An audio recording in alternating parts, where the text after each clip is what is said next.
The discovery of biblical icons with darker skin from a recently opened Russian vault provides a new viewpoint on religious art and cultural representation.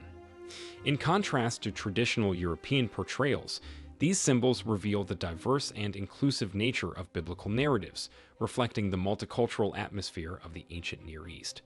These artworks contradict prevalent Eurocentric conceptions by featuring characters with black skin tones such as Jesus, the Virgin Mary, Abraham, and King David. They also demonstrate Christianity's global influence. The beauty of these icons stems from both their visual appeal and their profound spiritual significance. Each icon is a labor of love, painstakingly sculpted with detailed details and brilliant colors that inspire reverence and devotion. The tranquil emotions on the Virgin Mary's smile, as well as Jesus' remarkable features, communicate a profound feeling of spirituality and humanity, allowing spectators to reflect on the great mysteries of Christianity.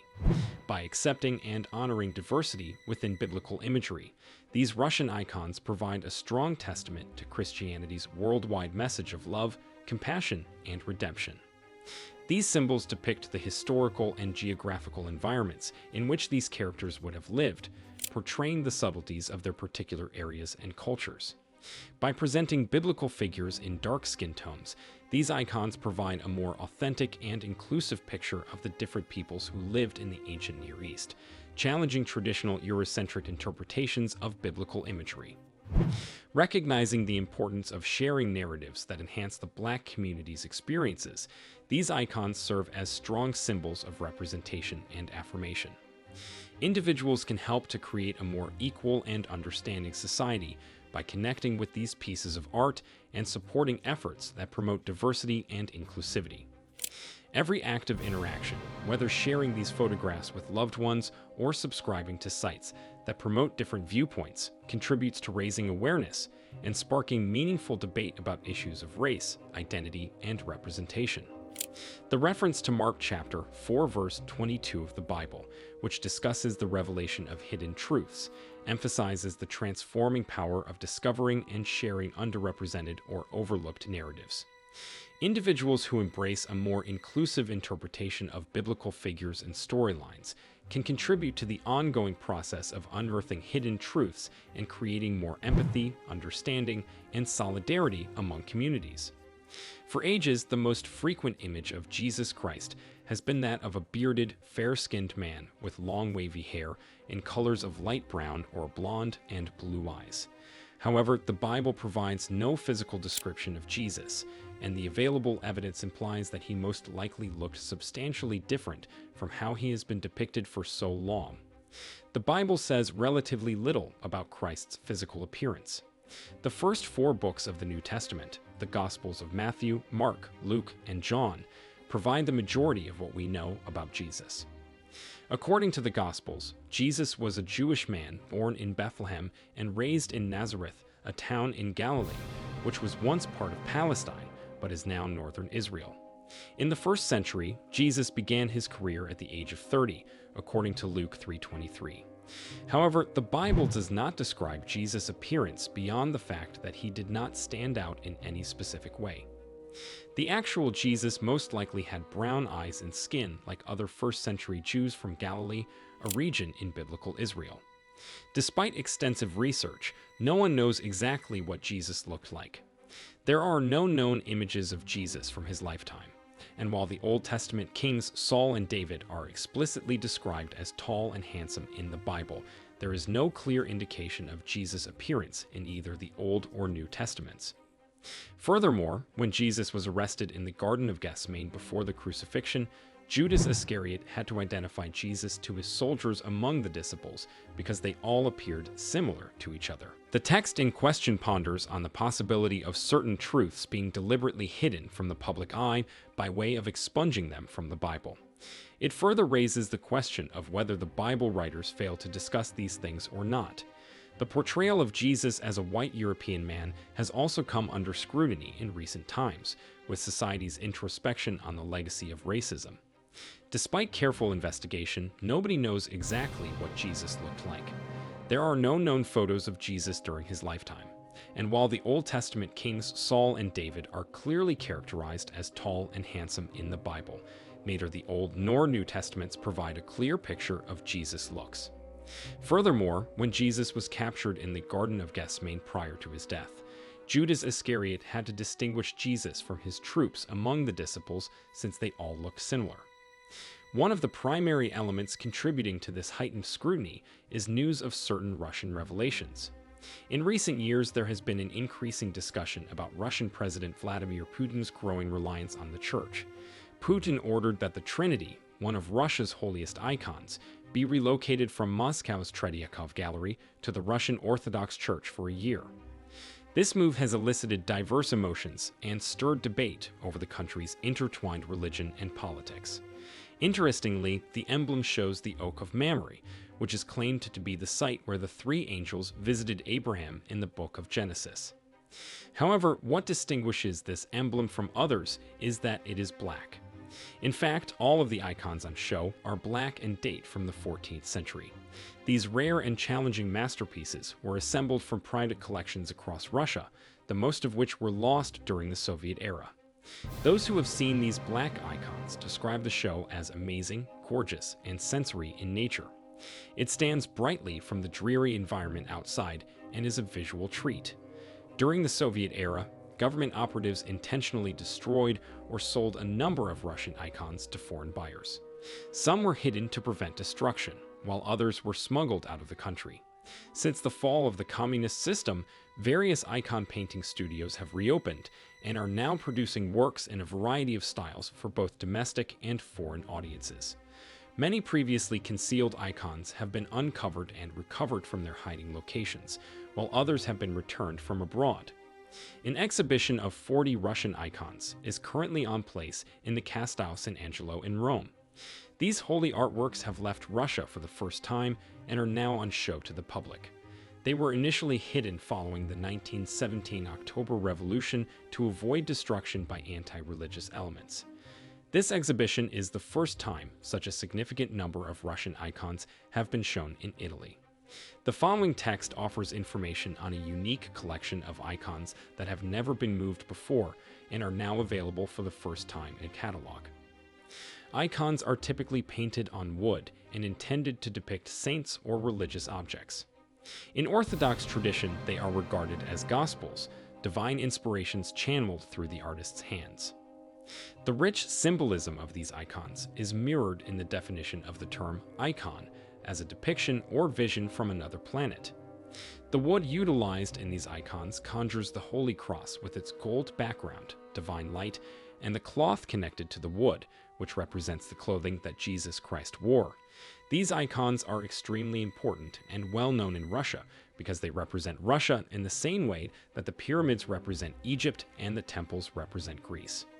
The collection contains icons from the 15th century to the early 20th century, providing a rare opportunity to see Russia's sacred soul through art. However, there has been great discussion recently over the revealing of these dark biblical figures. Some people believe that the icons have blackened over time as a result of aging, while others feel that the icon's blackness is a measure of accuracy intended to portray the true color of the skins of the persons painted. According to Robert Rubin, the persons pictured in these icons were black-skinned, hence their skin tone is represented as black. However, some people wonder why their attire did not transform to black in these paintings, or why not all paintings depicted black skin. The inscription also cites the Reshet structure in Mauritius, which some believe to be the location of Atlantis. Furthermore, others argue that the true Israelis were black-skinned rather than white, and that the ancient Egyptians were also black-skinned. Ancient maps suggest that the Kingdom of Judah was located in West Africa. In Deuteronomy, God warns the Israelites that if they defy him, they will lose their land to strangers. The enmity for Ham and Shem's black offspring derives from their intermingling, despite the fact that both groups have dark skin. Ironically, the major objects of this hatred are Shem's children, who are being punished for disobeying God. As Johnson correctly points out, American renderings of biblical texts sanitized black figures, but Russian portrayals remained loyal to the source material. References in Songs of Solomon 1-5 and Revelations 1:15 make it plain that the characters are black, not only their faces and hands. The United States has a long history of deception, and many people have inherited misguided notions from their forefathers. However, the truth is often right in front of us, waiting to be revealed. The Russian Federation has recently made headlines with the discovery of magnificent historical artifacts that shed insight on biblical times and Christian creativity. President Putin has been at the forefront of championing these discoveries, the most recent of which is Father Vladimir Ivanov's magnificent book of paintings dating back to the 1400s, which depicts Jesus and other biblical figures in a new light. The book is highly sought after in many circles, since it has black emblems that depict the history of black people in countries such as Russia, Italy, and throughout Europe. The drawings are incredibly magnificent, and it's no surprise that the book may fetch $1,300 to $3,000, making it a rare and significant acquisition. It is interesting to note that many of the visuals contradict what we have learned our entire lives or have been taught in our school system. For example, the Transfiguration of Christ depicts black people in caves, a fact that has eluded black people in America. It's not something we'd see or hear about in our education system. The book also depicts depictions of Christ's crucifixion, with black angels and people surrounding him. It's a one-of-a-kind and compelling rendition of a biblical event that is rarely seen in popular media. Many people are unaware of how far black people have spread over the globe, and this book demonstrates the diversity and complexity of our shared ancestry. The topic at hand is black people's representation throughout history, which is frequently overlooked in conventional educational systems. Interestingly, a book has been produced that examines the depiction of black icons in paintings from the 1500s and 1600s, including those of Jesus and Mary. This book investigates black people's historical presence and influence in countries such as Russia, Italy, and the rest of Europe. Despite the excellent insights provided by this book, there are questions about the genuineness of these icons. Alex Pismini, a software developer and Catholic Christian, has spoken out on the topic. He explains that Russian Christians fully embraced Byzantine Orthodoxy, including its imagery. The primary concept in Orthodox iconography is to leave no opportunity for alteration. The icons are intended to portray Christ, Our Lady, and other saints as authentically as possible.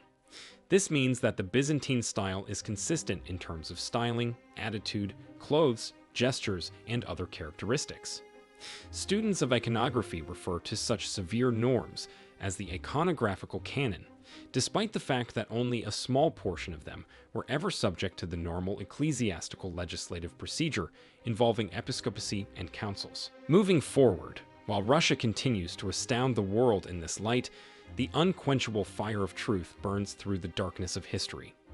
Not long ago, demonstrators asked for the removal of Confederate statues in the United States.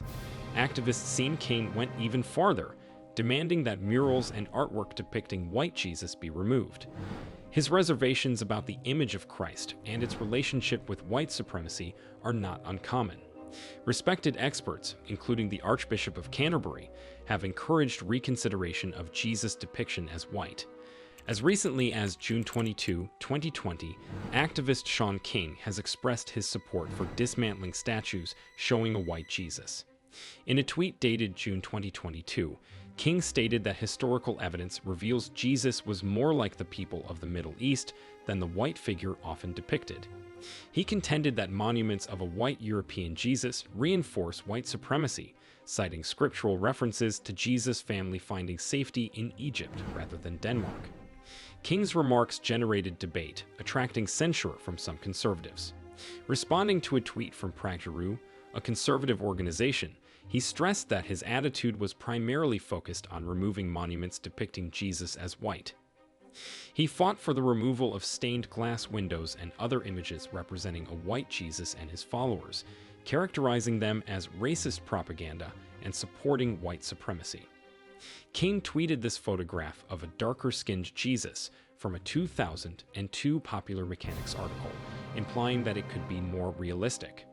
He stated that such an image would have been unacceptable to white Americans who participated in slavery. Experts have long believed that this picture of Jesus is the most accurate. For white Americans who have long engaged in the oppression and exploitation of Africans, having this figure at the center of their faith would be out of place. Sean Cain responded to a tweet from Jen Ellis, a lawyer representing President Donald Trump, on June 23, 2020, one day after voicing his support for dismantling white Jesus sculptures. While it is unclear whether her post was directly related to Cain's, he contended that supporting white Jesus meant defending whiteness itself rather than values of generosity or kindness. Statues, particularly those celebrating the Confederacy, have been taken down and destroyed as part of ongoing protests against racial inequality and police brutality dating back to 2020. This movement has extended to the United Kingdom, Europe, and the United States, creating disputes about whether to reform systemic racism or preserve historical monuments. Archbishop Justin Welby of the Church of England has asked for a rethink of Jesus' image as a white man, pointing out that depictions of Jesus differ around the world. He highlighted that depictions of Jesus do not define who we worship. Rather, they serve as reminders of God's universal nature. Regarding monuments associated with the United Kingdom's imperialist history and slave trade, Welby announced that statues in Canterbury Cathedral would be investigated to see whether they should be kept. This reflects a broader global trend of reassessing historical monuments and contextualizing their significance. Finally, the emergence of black symbols serves as a painful reminder that, while darkness can hide history, truth will eventually win. These artifacts cause us to rethink our historical understanding and question accepted narratives. If their authenticity is established, these paintings shed light on hitherto unknown aspects of history, forcing us to confront the complexity of depiction. This revelation emphasizes the persistent power of truth, demolishing myths and promoting a rethinking of the stories we tell about the past. If you enjoyed this video, please leave a like and don't forget to subscribe so more people can see this. Thanks for watching and see you in the next video.